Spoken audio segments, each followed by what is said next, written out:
Bueno, buenas tardes. Mi nombre es Esteban Aguirre Vallejos, soy médico interno de la Clínica San Francisco.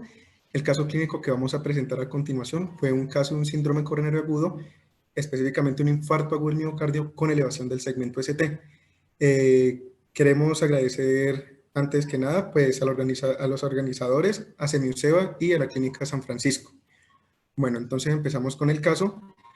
Básicamente fue un cuadro clínico en el cual un hombre de 81 años de edad, quien ingresa el 16 de junio del 2021, con un cuadro clínico de 3 días de evolución, de dolor torácico, el cual comienza a exacerbarse y lo hace consultar. El paciente cuando ingresa da unas características típicas de un dolor opresivo, el cual no estaba irradiado, se asoció a diaforesia, este paciente llegó diaforético, no presentaba ni náuseas, ni mesia, el paciente nunca manifestó disnea, ni palpitaciones. Este paciente no tenía antecedentes previos, no tenía antecedentes ni patológicos, quirúrgicos, tóxicos. Entonces el paciente básicamente ingresa con unos signos vitales de una frecuencia cardíaca en 90 latidos por minuto, una respiratoria de 20, una tensión arterial de 150 a 105, en temperatura de 36, una glucometría en 113. El paciente llegó orientado, alerta, el paciente nos manifestaba que tenía dolor retroesternal opresivo, el paciente no tenía dificultad respiratoria, la auscultación no presentaba soplos, ruidos pulmonares estaban limpios y no tenía focalización ni ningún déficit neurológico. Al ingreso se le toman los siguientes paraclínicos, en el cual se le toma un electrocardiograma que ya vamos a ver, se le toman unos biomarcadores creatinquinasa que en fracción MB el resultado en 13.09, un hemograma sin leucocitosis, las plaquetas estaban normales en 326.000, un sodio en 113, un potasio en 3.9, unos tiempos en un PTT en 24.5, un PT en 12.4 y un INR en 1.1. Entonces, ¿qué pasó cuando le tomamos el electro a este paciente? Pues primero se ve un electrocardiograma en un ritmo sinusal, no estaba taquicárdico, el paciente llama la atención en este electro que tenía, lo miramos D1 positivo, ABF negativo, o sea que tenía un eje desviado como a la izquierda. Más exactamente, ahí miramos la majizo bifásica que es ABR, la perpendicular es de 3, por lo tanto tenía un eje negativo en menos 60 grados. Este paciente, aparte de eso, vimos un patrón QR en ABL que podría tener un diagnóstico de un hemibloqueo fascicular anterior. Pero básicamente, ¿qué es lo que nos llamó la atención en este electrocardiograma más la clínica del paciente? Y fueron las derivaciones inferiores, D2, D3 y ABF, en el cual se podía ver muy claramente una elevación del segmento ST en estas derivaciones que me estaría comprometiendo la cara inferior, o sea, una lesión subepicárdico transmural de la pared inferior. Entonces, ¿qué siguió con este paciente? Este es el electrocardiograma que también vemos unas infradesnivel especular en B2 y en B3, pero entonces el paciente se le decidió tomar unas precordiales derecha en el cual no se evidenciaba ningún cambio isquémico en las precordiales derecha, no tenía alteraciones. Entonces, básicamente, ¿qué fue lo que sucedió? Al paciente se le dio un diagnóstico de un infarto agudo del miocardio de pared inferior, KILIP 1. El paciente manifestaba que tenía una angina de 3 días, el cual se fue como aumentando hasta que el dolor pues, no lo empezó a tolerar. Se le exacerbó ese día y decidió consultar. Aparte de los síntomas vasovagales, una palidez mucocutánea, los cambios en el ST que ya les mostré en la pared inferior. Por lo tanto, al paciente se le chequeó todas las contraindicaciones porque era candidato a la trombolisis. Entonces se hizo una lista de chequeo y se decidió a proceder a este manejo. El paciente ingresó, se instaló en la sala de críticos, se le administró 2 accesos venosos. ¿Y cuál fue el manejo que se le dio?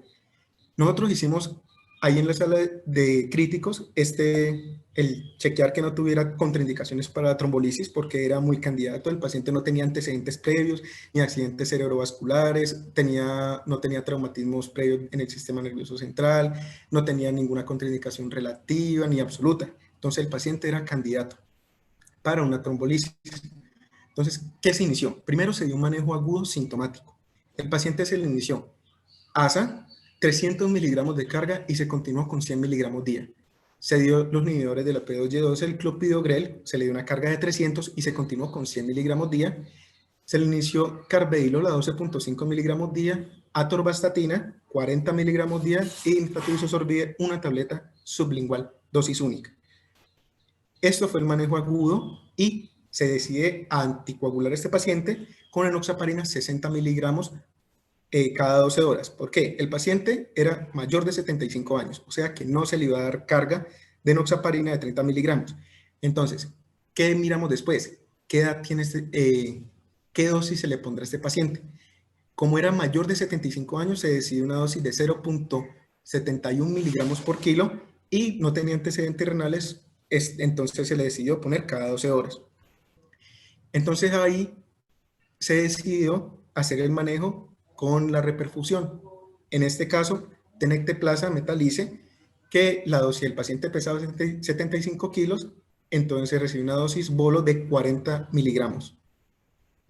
Entonces, a los 20 minutos de haberle hecho la fibrinolisis a este paciente, persistía con la elevación del ST, aquí vemos de 2 de 3 ABF, persiste con la elevación del ST, aquí se ven las imágenes especulares todavía en D2, y a los 30 minutos aproximadamente de iniciar la trombolisis, el paciente comenzó a tener unas frecuencias cardíacas muy bajas, incluso llegó a 32 latidos por minuto, y unas tensiones arteriales muy limítrofes, ya tendió a la hipotensión. Por lo tanto, se decidió iniciar una infusión de norepinefrina a 0.1 miligramos por kilo.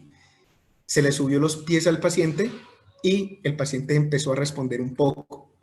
A la hora, este paciente, lo que se le repitió el electrocardiograma, en el cual ya podemos ver que en la pared inferior de 2 de 3 ABF empezó a tener un descenso del ST. Aquí podemos ver que anteriormente el ST estaba en casi 3.5 milímetros y aquí el ST ya empezó a disminuir, por lo tanto estaba cumpliendo unos criterios de reperfusión. El paciente, estas las otras derivaciones. Entonces, durante la trombolisis, durante esta hora previa a tomar este electro que les acabo de mostrar, el paciente empezó a tener criterios de reperfusión. ¿Cuáles? El paciente empezó a tener arritmias de reperfusión, el paciente hizo bradicardia, se veía extrasístoles ventriculares. Yo me acercaba al paciente durante la trombolisis y estuvimos preguntándole cómo se sentía y el paciente sí me manifestaba de que el dolor sí le había disminuido muy notorio, el paciente estaba mucho más tranquilo y pues lo que le mostré en el electro para nosotros en el servicio de urgencias tenía una disminución del ST que me podría hablar de una reperfusión exitosa. ¿Qué es lo que pasó después? El paciente pues ya se le entra la oración por el intensivista y considera efectivamente que es un infarto con elevación del ST de la pared inferior, un KILIP 1. El paciente tenía un grade de 149 puntos, o sea que tenía una mortalidad del 11% en los próximos 6 meses. Pero aparte se le da un diagnóstico de que no cumplió criterios de reperfusión y tenía un shock postrombótico. Entonces el paciente luego de la trombolisis, pues de los 40 miligramos directos, dosis única de tenecteplasa que se le administró, se dio la angina, se dio el dolor, pero persistía todavía la elevación del ST. En horas de la tarde de ese día el paciente empezó a tener hipotensión y por lo tanto se inició continuar un vasopresor a dosis baja y se solicitó el ingreso a UCI. Entonces este paciente ingresa a UCI, se le da soporte hídrico, continúa los vasopresores norepinefrina a 0.2, a 0.02 a 1.2 microgramos por kilogramo minuto para triturarlo a tener una tensión arterial media mayor a 65. Al paciente se le solicitó una coronariografía, o sea, necesitaba una intervención coronaria percutánea y un stent en caso de ser necesario. Entonces, al otro día, al 17, el paciente ya empezó a tener, digamos, continúa sin los criterios de reperfusión. En el electrocardiograma todavía se evidenciaba ya un descenso del ST a la inicio eléctrica, pero tenía los trastornos de la repolarización en la pared inferior, que pues era lo de esperar en este paciente.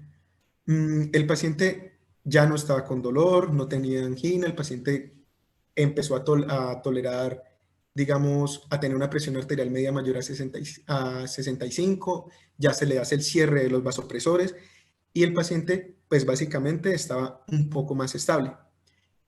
Ya el otro día que sucedió, ese día el 17 a las 3:23 de la tarde, el paciente se le informa de referencia que aceptaron la remisión de este paciente para la intervención coronaria percutánea. Por lo tanto, pues se gestionó el traslado en ambulancia y el paciente terminó siendo remitido. Entonces, básicamente, ¿qué fue lo que hicimos en la clínica, en nuestra institución? Tenemos dos escenarios. Primero, si el paciente llega a la clínica y en mi clínica yo tengo hemodinamia. Si yo tengo hemodinamia, el paciente tengo una elevación del ST significativa, marcadores positivos, o sea, hago el diagnóstico de un infarto agudo del miocardio con elevación del ST. Si yo tengo hemodinamia, ¿qué hago? Lo paso a la intervención coronaria percutánea y lo reperfundo. En este caso, nosotros estamos en este otro escenario, en el cual llega el paciente a nuestra clínica, no tenemos intervención coronaria percutánea, entonces, y se le hace el diagnóstico, ¿cierto? El electro que les mostrábamos, elevación del ST, pared inferior, de 2, de 3 ABF, una elevación del ST significativa. ¿Qué sigue después? Yo me hago una pregunta. Yo a este paciente, ¿le puedo garantizar en menos de 120 minutos la intervención coronaria percutánea? Si yo se la puedo garantizar, el paciente se monta en la ambulancia, es remitido y se le inicia la intervención coronaria percutánea cuando llegue a la hemodinamia. Pero en este caso, el paciente, nosotros no teníamos forma de garantizarle una intervención coronaria percutánea en menos de 120 minutos. Por lo tanto, se inició el manejo agudo sintomático, que fue el que les mencioné ahora, se inicia la fibrinolisis con metalicia, el tenecteplase, y el paciente igual debe ir a intervención coronaria percutánea, que básicamente eso fue lo que se hizo con este paciente y fue un caso muy típico en el cual el electro fue evidente, el paciente, la clínica evidente, alteraciones en sus biomarcadores y por lo tanto fue el caso clínico que decidimos presentar. Y eso es todo. Muchas gracias.